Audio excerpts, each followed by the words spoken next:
بەناوی خوای گەورە و میهرەبان سڵاو و ڕێز خۆشەویستان ڕاگەاندنکارانی بەڕێز میدیاکان وە لە ڕێگای ئێوەشەوە سڵاو و ڕێز بۆ هەموو خەڵکی کوردستانی بەشەرەف.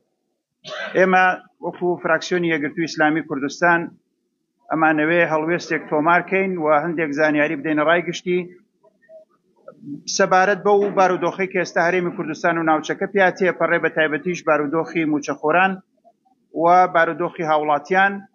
سەرەتاش بەوە دەست پێ یەکەم کە ئێمە لە فراکسیۆنی یەکگرتوو ئیدانەی ئەو هەڵوێستانەی دەستگاکانی ئاسایشەکەین لەگەڵ میدیاکاران، لەگەڵ فەرمانبەران، لەگەڵ هاوڵاتیانەی کە بەشداریان کرد لە خۆپیشاندانەکانی کۆتایی و ئەو دەست درێژیانەی کە کرا بۆ میدیاکاران و بۆ فەرمانبەران بەڕاستی پەڵەیەکی ڕەشە بە ناوچاوانی حکومڕانی پۆلیسی. ڕێگای تەندروستی مامەڵەکردن لەگەڵ ناڕەزایەتیەکانی خەڵک بریتی نییە لە داپڵۆسین و کارەبالێدان و شەقکاری و بەدبارانکردن و بریتی نییە لە شێواندنی ڕێگەی داواکاریەکانیان لە ڕێگەی تێکەڵکردنی هەندێک خەڵک بۆ ئەوەی کە داواکاریەکانیان بەلا ڕێدا ببرێ. تەنها ڕێگای تەندروست بۆ مامەڵەکردن لەگەڵ ناڕەزایەتیەکان بریتە لە ڕێزگرتن لەو ناڕەزایەتیانە، ڕێزگرتن و گوێگرتن و لانی جێبەجێکردنی داواکاریەکان. خۆلانی کەم ئەگەر جێبەجێشی ناکەی ئەبێ ڕێگا بدەی خەڵک تعبیر لە ئازارەکانی خۆی بکە و بە شێوازێکی تەندروست ناڕەزایەتیەکانی دەربڕێ و ناچاری نەکەی کە دەست بۆ هەندێک شێوازی تر ببە. ئەمە وەکو سەرەتا پاشان ئێمە حەزەکەین بەڕای گشتی ئەوە بڵێن لە هەفتەی دووەوە ئەم مانگی دووە وەزارەتی دارایی عێراق سێ داواکاری ناردووە بۆ حکوومەتی هەرێم. ئەم سێ داواکاریەکێکیان بریتە لە تەواوکردنی لیستی موچە و تەوتینکردنی بە پێی داواکاریەکانی بڕیاری مەحکەمەی فیدراڵی. خاڵی دووەم تەسلیمکردنی داهاتی نانەوتی نەک تەنها 51 ملیار بەڵکو ئەو داهاتانە بە پێی دەستور و قانون چنێ پێویستە ئەبێ بدرێتە حکوومەتی ئیتیحادی. خاڵێکی تریش تەسلیمکردنی داهاتی نەوتی بە پێ ئەو بڕیار و هەمواری یاسایی کە کراوە. حکوومەتی هەرێم لە ڕوونکردنەوەیەکە باسی لەوە کردبوو کە ئەوان بۆ مەسەلەی بابەتی ناوت پێویستیان بەوەیە کە بۆیان دیاری کرێ چەندێک بۆ ئیستیلاکی مەحەلی بەکاربێنرێ و بۆشیان دیاری بکرێ کە ئالیەت و میکانیزمی پێدانی پارە بە پێی هەمواری بودجەی عێراق بۆ ئەو کۆمپانیانەی کە نەوت بەرهەمەهێن و نەوت هەناردەکەن میکانیزمی پێدانی پارەکانیان چۆنە. و ئەم بابەتە ئێمە لە ڕاستیە ئەمانەوێ ئەوە بڵین حکوومەتی هەرێم پێویستە واز لەو نەریتە بێنێ کە هەموو جارێک بەڕێکەوتن ئەم بابەتانە بەڕێ بکە. موچەخۆرانی ئێمە لە دڵە ڕاوکێ بمێننەوە. ئێستا کە مانگین دووە نەزانن چارەنووسی موچەی ئەم مانگیان چی لێ دێ لەبەرەوەی کە حکوومەتی ئیتیحادی و حکوومەتی هەرێم کێشەیان هەیە و لەبەرەوەی ڕێناکەون. حکوومەتی ئیتیحادی و حکوومەتی هەرێمیش هەردووکیان ئەبێ ڕێز بگرن لە قانون و بڕیاری مەحکەمە جێبەجێ بکەن. ئەمەی کە فێری بوون تا ئێستا بەڕێکەوتن و بە چاوپۆشی و بە ئەم جارە بەڕێکە ئەمە نەریتێکی زۆر خراپە، هیچ وەختێک چارەسەری حەقیقی بۆ کێشەکان نایڵێتەوە. ئێمە پەنامان برد بۆ مەحکەمەی فیدراڵی بۆی موچەی خەڵک دابین ببێ. بڕیارەکە بەو شێوەیە دەرچوو کە خەڵکی هەرێمی کوردستان خۆیان دانیشتنایە بڕیارەکان هەر بەو شێوەیە ئەنووسی.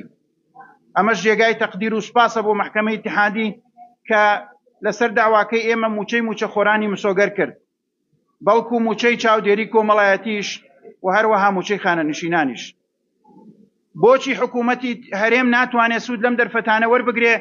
بۆچی نایەوێ لیستێکی پاکی تەوتینکراوی موچە تەسلیم بە حکوومەتی ئیتیحادی بکە؟ بۆ ئێوێ بە توورەکە و بە گونێ پارە وەربگرێ، بە کەیفی خۆی دابەشی بکە؟ لە هەموو حاڵەتێکە ئەو گومانانەی کە لە حکوومەتی هەرێمەوە ئەوترێ کە مەسەلەی موچە لە دەستی حکوومەتی هەرێم نامێنێ، ئەمە قسەیەکی ناڕاستە. لەبەرەوەی وەزارەتی دارایی هەرێم دیاریەکە هەموو مانگێک هەر کەسێک چەندێک موچە وەرەگرێ، بەڵام داواکاری موچەخۆران و داواکاری حکوومەتی اتحادی شەرەوەیە حسابێک دیاری کە هەر موچەخۆرێک بە پێی تەرفیع و عەلاوە و قەتع ڕاتب و غیاب و فەسڵ و دامەزراندن چەندێک مستحقی مەعاشە حسابی ئەو موچەخۆرەشمان پێ بدە، حسابی بانکیە و موچەخۆرە با ئێمە موچەیە بە قسەی ئێوە بخەینە سەر حسابی ئەو هاوڵاتیە. بۆ ئەتانەوێ بە مۆڵ پارەکە وەرگرن لە نەتیجا چی فەرقەکە؟ ئێوە ئەتانەوێ موچەی موچەخۆران بدرێ حکوومەتی اتحادی ئەیدا، بۆچی حسابێکی بانکی و داتای پێویستی موچەخۆران نادەن بە حکوومەتی اتحادی تاوەکۆم کێشەیە کۆتایی پێبێ؟ وتان هەژماری منتان کردووە هەژماری ئێوە بۆ داتاکەی نادەن بە حکوومەتی اتحادی، تاکەی ئێمە وەکو پەرلەمانتاران کاتمان بە شتێکەوە بکوژین کە زۆر بێمەعنایەوە ئەبوایە دەقیقەیە لە کاتی ئێمەی نەگرتایە. ئێمە لە هەلومەرجێکە ئەم جۆرە قسانەکەین بەداخەوە کە لە کوردستانی باکوور و ڕۆژئاوا و ناوچەکانی تری مادەی 140 کوردستانی خۆمان و خوێنەڕژێ کێشە هەیە، میلەتێک بە دوای چارەنووس ئاگەڕێ، پرۆسەیەکی ئاشتی خەریکە بەرگوزارەکرێ، بەشداری سیاسی بۆ ڕۆژئاوا خەریکە دابی نەکرێ، منتقە کامووی لە گۆڕانکاریایە لە ناو خەون و خوێنایە. کەی کاتیەوە ئێستەیەوە خەڵک بە موچەوە مەشغوڵ بکەن؟ تاکەی حکوومەتێک ناتوانێت کێشەیەکی وا سادە کە قانونی موازنە و قەراری مەحکەمەی اتحادی کێشەکەی حەل کردووە، تاکەی حکوومەت توانای ئەوەی نییە ئەم حەلە جێبەجێ بکە. بۆچی ئەمە ئەکرێ بە بەرژەوەندی کێ؟ بۆچی ئەم وڵاتە بێ لەم نائارامی و ناڕوونیا بمێنێتەوە؟ بۆچی ئەبێ کاتێکیش کە خەڵک ناڕەزایی دەرەبڕن بۆ ئەبێ ڕێز لەم ناڕەزایەتیانە نەگیرە؟ ئێمە لەگەڵ ڕێکەوتن نین. من کاتی خۆشی لە کەناڵی ڕوودا ئەمەم وت ڕەنگە خەڵک لەم قسەیە تێنەگا، وتم ئێمە لەگەڵ ڕێکەوتنی حکوومەتی بەغدا هەرێم نین. ئێستش دووبارە یەکەمەوە ئێمە لەگەڵ ڕێکەوتن نین. ڕێکەوتن یعنی خۆدزینەوە لە جێبەجێکردنی قانون و قەرار. قانون و قەرارەکە چۆنەوەکو خۆی جێبەجێ بکە بە ئەم کێشەیە حەل بێ. بەڕێزانی حکوومەتی هەرێم، ئێوە دەوە فدان ئەنارد بۆ بەغدا پێش لەوەی ئێمە بچین بۆ مەحکەمەی اتحادی، دەوە فدان ئەنار بۆ بەغدا 200-300 ملیاریان پێ نادەن. ئێستا ئامادەیە نزیکە 1 تریلیۆن دینارێت بۆ بنێرێ هەموو مانگێ بەبێ کێشە بە پێی قانون و قەرار. بۆچی مستەلزەماتی ناردنی ئەم پارەیە جێبەجێ ناکەی؟ بۆ حجە و عوزر ئێڵیتەوە بۆ حکوومەتی اتحادی کە هەموو جارێ ئەم بابەتە بەم شێوەیە کێشەی تا دروست بێت؟ کێ بەرپرسیارە؟ ئێوە بەرپرسیارن لە حکوومەتی هەرێم و ئێوە بەرپرسیارن لە قوتی خەڵکی هەرێم. معقولە ئێوەڵێن بە خۆپشاندانەکانتان ڕوو بکەنە بەغدا؟ ئەی بەڕێستان ئیشتان چییە؟ ئەگەر ئێوە بە حکوومەت نەماون بە خەڵک بڵێن ئێمە بە حکوومەت، ئەگەر ئێوە بە حکوومەت ماون یعنی چێڵێن ناڕەزایەتەکانتان ڕوو بکەنە بەغدا؟ مەگەر ئێوە خاوەن بڕیاری ئەم خەڵکە نین؟ فەرمون بەرپرسیارەتەکانتان تەحمل بکەن. ئەم کێشەیە تکایە کۆتایی پێبێنن. زۆر عیبە ئەزمموی کورد و خەونی کورد و خوێنی کورد و بگاتە هاستی ئەوەی خەڵک بەدەست موچەوە گیری خواردبێ دوای 30 ساڵ حکومڕانی. کاتێکیش ناڕەزایەتی هەبێ بەو شێوێ مامەڵی لەگەڵ بکرێ، یا غازی فرمێسکرێش لە دێگەڵە یاخود شەحکاریکردن و دارکاریکردنی چالاکەوانان و فەرمانبەران و میدیاکاران لە سلێمانی. ئەمە سلوکێکە ئێمە ناتوانین لێ بێدەنگ بین و ناتوانین ڕاستیەکان نەڵێین. ئێمە پێمان خۆش بوو ئێوە نمونەی حکومڕانی بوونایە، شانازیمان پێوە بکردنایە، بەس ئەمەی کە ئەیبینین شایانی ئەوەیە کە هەڵوێستەی لەسەر بکرێەوە، شایانی ئەوەیە ئێوە 100 جار مراجعەی خۆتان بکەن لەسەر ئەم بابەتانە. بەڕێزان، حکوومەتی اتحادی بەڕوونی مووقفی خۆی وتووە تکایە ئێوەش بەڕوونی مووقفی خۆتان بڵێن. ئێوە ئامادەن موچەی خەڵک بە بانکی بکەن؟ ئامادەن داتای تەواوی ئەوانە بە حکوومەتی اتحادی بدەن جارێکی تر ئەم کێشەیە بۆ ئێمە باز نەکرێ؟ کە کاتێ داوا بکەین لە وەزارەتی دارایی و ئیدانەی هەڵوێستیان بکەین بۆچی پارەی خەڵکی هەرێم نانێرن، نەڵێن ئێوە داهات تەسلیم ناکەن، نەڵێن ئێوە لیستی پاکی موچە تەسلیم ناکەن. کەی ئێوە واز لەم سلوکە ئەێنن تکایە کۆتایی پێبێنن. ئەو میلەتەی ئێمە ئەوەنە برسی و زەبوون کراوە، ئیتر تەحملی لەوە زیاتر ناکە.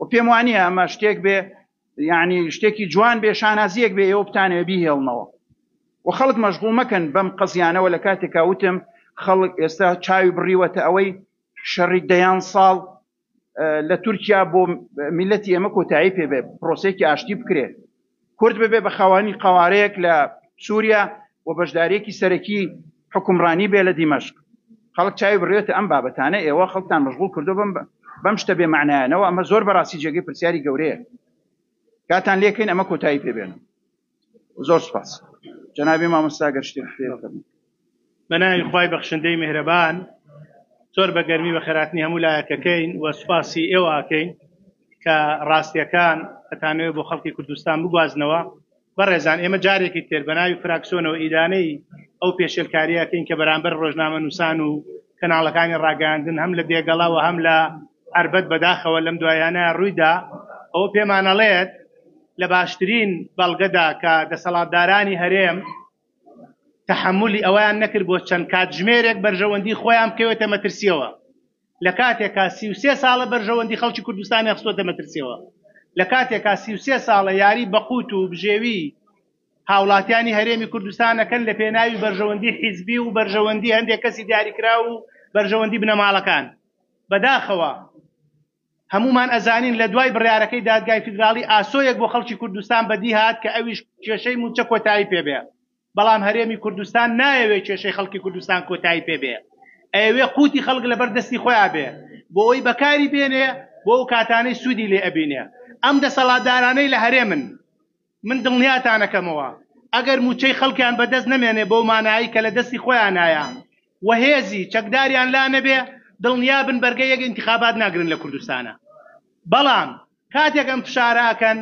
و ئەوانەیە سوکاتی بەشکۆ و کەرامەتی تاکی کورد بکەن لە کاتێکا ئەم حکوومەتی هەرێمی کوردستانە ئەبوو حکوومەتێک بواە تەواوی کورد لە تەواوی دنیای شانازی پێوە بکردایە بەڵام بەداخەوە ئەوە تا ئێستا هاوڵاتیانی هەرێمی کوردستان بەدەست ئەو قەیرانانەوە دەناڵێنن کە حکوومەتی هەرێمی کوردستان بۆی دروست کردو داواکانی حکوومەتی فیدراڵی داوای یاسایی بەڵام ئەمانیانەوێت بەردەوام ڕێکەوتن بگەن لەگەڵ هەندێک کەسی دیاریکرا و لایانی دیاریکرا و بۆی بەرژەوەندیەکانی خۆیان پارێزراو بێ و بەرژەوەندی خەڵکی کوردستان لە بین چێلۆ نێوەندەدا بۆیە لە وەکو بەڕێز جەنابی دکتۆر ئاماژەی پێکرد لە دوایمین نووسراوی وەزارەتی داراییە هەر ئەو داواکاریانەی دووبارە کردوێتەوە کە 21 شوباتی ساڵی ڕابردوو دادگای فیدراڵی داوای کردووە تەوتین معقولە لە دوای 12 مانگ لە هەرێمی کوردستانە ئەنجام نەدرێ ئەم حکوومەتەی کە پێی وابوو ئەزمونونەکەی بێ بگوازرێتەوە بۆ دنیا و خەڵکی دنیا چاوی لێ بکە بەڵام نەیتوانی لیستی موچە پاک بکاتەوانێت نەیتوانی پرۆسەی تەوتیم بکە ئەمە هەموو تاچێکی هەرێمی کوردستان ئەزانێت داهاتی هەرێمی کوردستان نەک ئێمە خۆیان ئەڵێن لە 350 ملیار بەرەو ژوورە مانگانە 51 ملیاری داوە بە حکوومەتی ئیتیحادی ئایا هەموو تاچێکی کوردی نازانێت ئەمە دروستکردنی بربەستە بۆ جێبەجێکردنی بڕیاری دادگای فیدراڵی بۆ هاتنی موچەی فەرمانبەران لە حکوومەتی ئیتیحادیەوە بۆ هەرێمی کوردستان لەبەرەوە بەڕێزان پێویستە هەمومان ئەندامانی ئەنجومەی نوێنەران لایەنە سیاسیەکان دەستگاکانی ڕاگەاندن ڕێکخراوەکانی کۆمەلگەی مەدەنی گروپەکانی فشاریان زیاترکەن بۆ سەر ئەم دەسەڵاتە ئەم دەسەڵاتە بێباکە بێبەرنامەیە بێپلانە بەرامبەر بە هاوڵاتیانی خۆی بۆ ئەوەی چیتر نەتوانێت دەست بۆ قوت و بژێوی هاوڵاتیانی هەرێمی کوردستان بەرێ بەگشتی و بۆ موچەخۆران بەتایبەتی دەبێ هەمومان دەنگمان بکەینە یەک بۆ ئەوەی پشتیوانی لەو خەڵکە بکەین ئێمە دڵنیاتانەکەینەوە کە بەردەوام لە سەنگەری داکۆکی پشتیوانی موچەخۆران و خەڵکی هەرێمی کوردستانین جارێکی تر بەخێر بێن سەر چاوانمان بەڵێ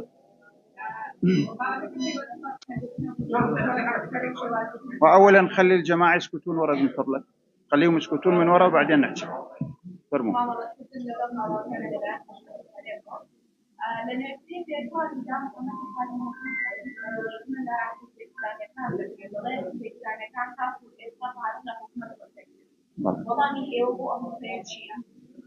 زۆر سپاس ئێمە لە وەڵاممان ناوەتەوە لە ڕاگەیاندن من خۆم شخصی وەڵامی و بابەتەم داوەتەوە بەس حەزەکەم بۆ بەڕێزیشتانەوە بڵێم بە پێی قانون لە عێراقیش و لە هەرێمی کوردستانیش ئەبێ حیزبە سیاسیەکان ئەوانەی کە حزوریان هەیە لە پەرلەمان مانگانە داهاتێک وەرگرن لە حکوومەت بە پێی قانون نەک بە پێی مەزاجی سیاسیەکان و حیزبە دەسەڵاتدارەکان بەڵام بەداخەوە ئەو قانونە نە لە عێراق نە لێرەش جێبەجێ ناکرێت و ئێمە کاتێک کە بووینەتە ئۆپۆزیسیۆن لەو ڕۆژەوە کە بووینەتە ئۆپۆزیسیۆن ئەوان ئەو نانە قانونیەی ئێمەیان بڕیوە. حیزبە سیاسیەکان بەشێکن لە کۆمەلگای مەدەنی کە پێویستە حکوومەت ڕێزیان لێ بگرێ و بیان پارێزێ و داهات و پێداویستیان بۆ دابین کا بۆی بتوانن ژیانێکی سیاسی تەندروستی دیموکراسیانە جێبەجێ بکەن. لەبەرەوە ئەگەر حکوومەت لە سەردەمێکە هاوکاری حیزبەکانی کردبێ ئەرکی خۆی جێبەجێ کردووە ماڵی دایک و باوکی کەس نییە، ماڵی ئەو میلەتەیە پێویستە بە پێی قانون بەشی حیزبەکانی لێ بدرێ. ئێمە لێرەوە ئەوە ڕاگەێنین لەوەتی بووینەتە ئۆپۆزیسیۆن حکوومەت ئامادە نییە هیچ جۆرە داهاتێکی قانونی بە ئێمە بدا و لێرەوە ئێمە سەرکۆنەی هەڵوێستی حکوومەت دەکەین و ئەمەش کە لە عێراقا هەیە و لە هەرێمی کوردستانە هەیە بە پێی قانون لە هەموو وڵاتانی دنیا هەیە. ئەوە قانونی تورکیا، ئەوە قانونی ئەوروپا، ئەمریکا سیرکەن هەموو حیزبێکی سیاسی کە حزوری هەبێ لە پەرلەمان پێویستە کۆمەکی دارایی بکرێت. ئەمە تۆمەتێ نییە برادەرێ بێ لە پەناوە بۆ ئێمەی باس بکە، بەڵام ئێماڵین لەوەتی بووینێتەوە ئۆپۆزیسیۆن پرسێکی نەداوە بە ئێمە حکوومەت و کە نەیداوە هەڵەی کردووە یاساشکێنی کردووە، نە ئەوەیە کە کارێکی باشی کردبێ. ئەو بەڕێزانەی تریش کە خۆیان دەیان سەرچاوەی داهاتی حرامیان هەیە و هەمیشە شەریکی ئەم دەسەڵاتە بوون، ئەوان نتوانن ڕوونیکەنەوە لەسەر چی لەم تەوقیتا کە ئێستا ئێمە هاتوین. ئێمە لەسەر شەقام لەگەڵ خۆپشاندەرانەکانیش بەشێکی گرنگیان بە شانازی ئۆڵین ئەندام و هینی ئێمن و لە کاتێکە ئێمە هەڵوێستمان هەیە بۆ نانی خەڵکو و لە پەرلەمانی عێراق و لە مەحکەمەی اتحادی شەڕ بۆ نانی خەڵگەکەین و دابینیشەکەین و حکوومەت لێرە تێکیەدا. ئەمە چی هەندێک حیزبێ بە ناوی ئۆپۆزیسیۆن و غەیری ئۆپۆزیسیۆنیش بەربووەتە ئێمە لە پشتەوە باسی چیەکەنەوە؟ ئەڵێ پاریان وەرگرتووە لە حکوومەت. جا حکوومەت ئەبێ ئیدانە بکرێت کە پارە نەدا بە حیزبێکی ئۆپۆزیسیۆن بۆ ئەوەی پێداویستەکانی خۆی پێدابین کا دەست نەکا بە گیرفانی خەڵکە، بۆ ئەوی پەنا بۆ ڕێگای حرام نەبە. حیزبەکان خۆیان لێرە پێویستیان بەوە نییە بەو حیزبەشەوە و قسانە لەسەر ئێماکە پێویستی بەوە نییە. حال لە سەردەمی خۆتان نەزانن کە حکوومەت ڕووخاچیانە کرد، یعنی حکوومەتی بەعس تا ئەمڕۆ شەریکێکی ئەساسی پارەوەرگرن لەم دەسەڵاتە و هەمیشە کۆڵەکەیە بوون پەنابوو لە پەنای ئەو دەسەڵاتە. بەڵام ئێمە هەڵوێستمان هەیە بۆ خەڵک، ئەم قسانەی ئێمە کێشە بۆ ئێمە دروستەکە. ئێمە لەبەر پارە نەمان کردووە، لەبەر پارەش بێدەنگ نابین. هیچ وەختێکیش هەڵوێستی خۆمان لەو سەردەمەشا کە لە حکوومەتا بووین بەنیازیەوەی خزمەتێ بە خەڵک پێشکەشکەین هیچ هەڵوێستێکی خۆمان نەگۆڕێ لەبەرەوەی حکوومەت بەپێی قانونە بێ پارەیە بێ مەبدا پارە بێن بۆ پارەیە ماڵی چییە؟ ئەو بەڕێزانەی کە ئەو جۆرە قسانەکەن و با بیزانن هەڵمەتێک هەیە لەلایەن کۆمەڵی حیزبەوە کە تەوجیه هەکرێن لە شوێنێکی ترەوە لە یەکێ لە مەرکەزەکانی قەرارەوە تەوجیه هەکرێن پەلاماری ئێمە بدەن بە بەرنامە ئێمە و بەیانی کۆمەڵ و ئەو حیزبانەی تر کە هەڵوێستیان بۆ خەڵک هەیە تەحالوفێک دروست بووە بۆ پەلاماردانی ئێمە. و من لێرەوە پێیان ئەڵێم ئەو هەوڵە نەزۆکانەتان کۆتایی پێبێنن، سومعەی پاکی ئێمە شایانی ئەو قسانەی ئێوە نییە، هەڵوێستی جوامێرانەی ئێمەش خەڵکی زانێت و هەر جارێکیش لەسەر ئێمە قسەیە دروستکەن وەڵامێکی جارێک بڕ ئەبینن.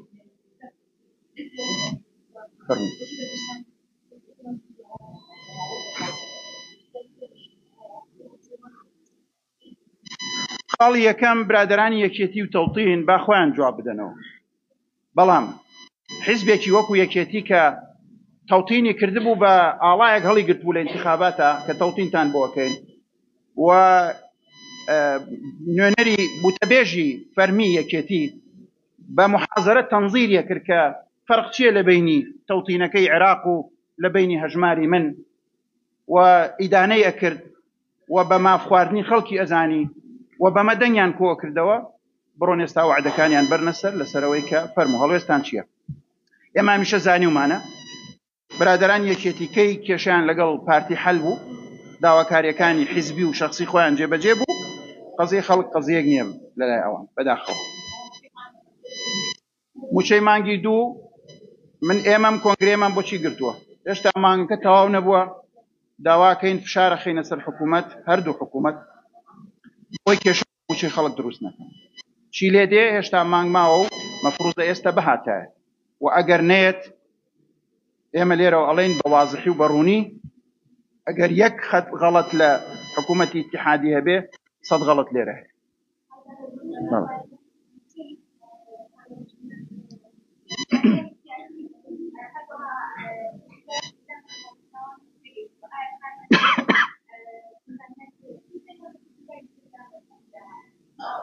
من لە پرسیارەکەی بەڕێز حاڵی نەبوو.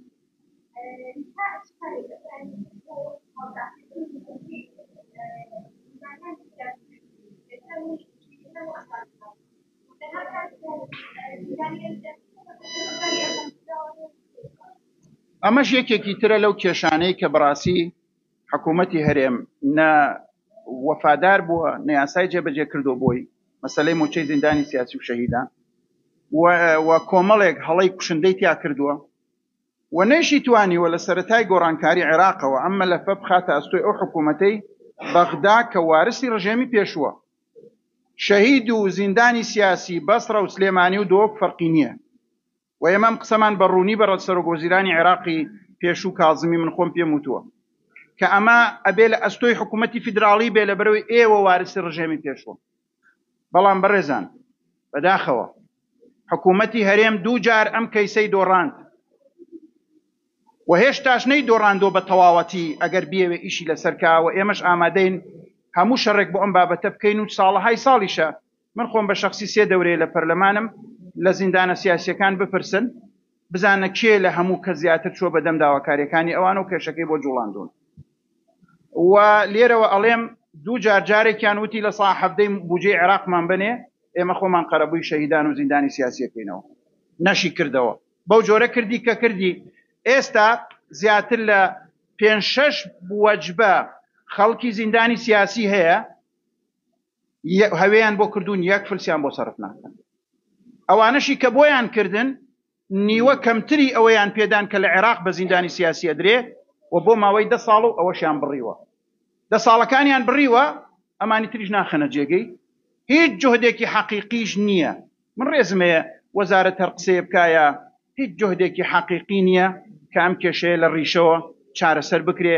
ئەو جهدە کە حکوومەتی هەرێم بیکە ئەوەی ئێمە کردومانە زۆر باش هێناومانەتە پێشەوە لە هەمواری یاسای زیندانە سیاسیەکانی عێراقمان کردووە لەگەڵ زیندانە سیاسیەکانی عێراق کە مافی هەموو زیندانیانی سیاسی هەرێمی کوردستانی تیا جێکراوەتەوە کە هاوتاکرێ و بخرێتە ئەستۆی حکوومەتی ئیتیحادی.